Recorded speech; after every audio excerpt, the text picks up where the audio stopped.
Chicken a la King had fueled Los Angeles through the 1950s and 1960s for its simplicity and deliciousness. This food was cooked and shared by all people alike, and the city's boom was at its peak and still steamrolling forward. However, with the civil rights movements happening all around the United States, the people of the lower-class LA neighborhood Watts had become fed up with the system and decided to take the fight for civil rights into their own hands. To answer the civil injustice that the city had put upon them, the people of Watts started one of the most violent and destructive riot campaigns in American history, which became known as the Watts Riots. Chicken a la King came to be one of the most famous dishes in Western America during the 1960s by working its magic on Americans from all walks of life. Its origin is a complete mystery due to several stories that surround the dish's creation. The most popular story is the story of one Chef George Greenwald from the Brighton Beach Hotel in New York sometime in the 1890s. The customer for whom this dish was formed was a man named E. Clark King II, and the dish came to be named after the man who ordered it. Many more stories come from all around the New England area of the United States, usually around the late 1890s and early 1900s. What is known, though, is that Chicken a la King is a cream-based dish that includes cubed chicken with mushrooms, peas, and sometimes carrots and a white sauce, usually served over some kind of carb.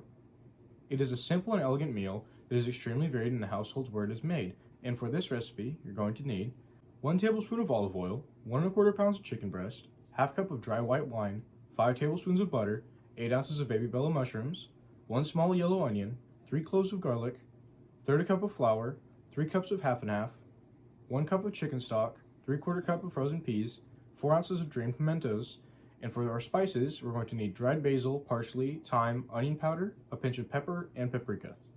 To start, we will combine all of our spices, half and half, chicken stock, into a large measuring cup. This will be the base of our sauce later, so we'll set this aside for now. For the chicken, we're going to pat the breast dry and season both sides with salt and pepper. We're going to heat the olive oil in a 4.5 quart soup pot on medium-high heat. When the oil is heated, we're going to add all of the chicken into the pot and cook both sides for around 3 minutes each. Note that the inside of the chicken should still be raw and will be cooked through when we add it to the sauce. When the chicken is finished on both sides, we will remove the chicken from the heat and cut it into bite-sized pieces. Now we let this sit for around 10 minutes. While the chicken is sitting, I'm going to talk about the more historic side of this dish. During this dish's all-time popularity, tensions in poor cities have been rising in America due to the neglect from their parent cities or states. These tensions led to the creation of the War on Poverty campaign by President Lyndon B. Johnson. One of these cities is a neighborhood just outside of Los Angeles, Watts. From the boil of anger in Watts spawned one of the most powerful, most controversial, and most violent riots in American history, the Watts Riots. The Watts Riots in LA had been sparked by the arrest of a 21-year-old Marquette Fry along with his mother and brother. This wasn't just any arrest, though. The accounts have told us that a crowd of 200 to 300 people had gathered to a site of violence.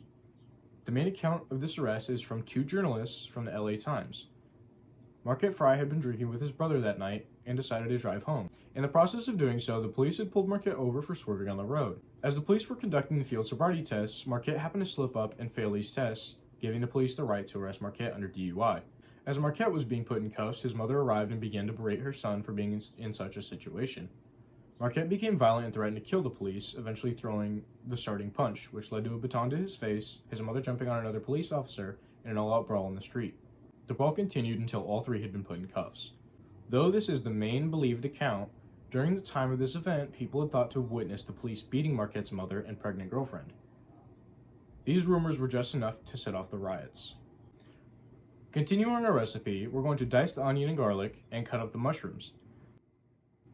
Let's add the white wine to the cooking pot on medium heat, then add the onion, garlic, and mushrooms, letting them cook for 5 to 6 minutes or until softened. Add the butter and flour and cook for 2 minutes while stirring. Reduce the pot to a medium-low heat and add the mixture that we created at the beginning, stirring constantly and scraping the bottom of the pot as we cook. We're now going to bring the heat to a medium-high and bring the pot to a boil before reducing to a simmer and adding the chicken we made earlier, letting it sit at a simmer, uncovered, for 10 minutes.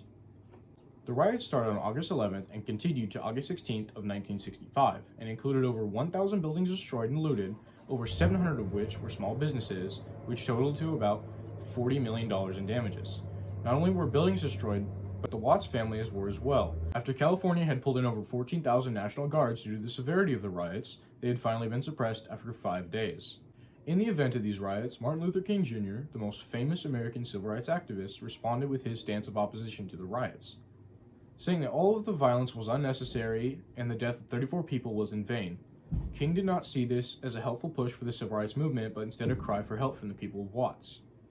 King called for President Lyndon B. Johnson to put his new war on poverty programs into effect immediately in Watts.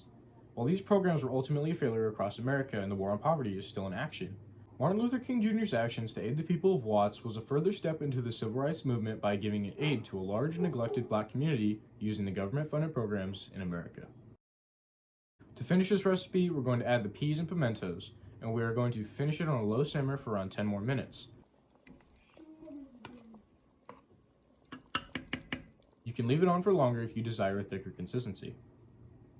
Although the riots highlighted the problems in neighborhoods like Watts during the 60s, the riots left a lasting impact on LA. These riots took a massive toll on 103rd Street just outside of Watts, later branding it the title of Charcoal Alley due to the severity of damages.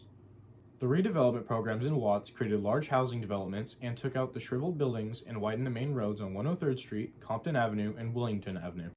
Though these developments were beneficial to the people initially, Watts became an extremely gang-heavy area in the 70s and through the early 2000s as the population increased. Watts today still sits as the 7th-ranked most dangerous neighborhood in LA out of the roughly 570 total neighborhoods. The damage that the Watts riots caused to the people was utterly devastating and solved nothing in what it was trying to do. The Watts riots were fought over the civil rights of the people in Watts, but the riots ultimately made the city more dangerous and problematic for its people in the long run. Chicken a la King was the food that defined the 50s and 60s in America, as did this fight over civil rights. The Watts riots started over the belief that police brutality had taken place in the people's already neglected neighborhood, so they fought back.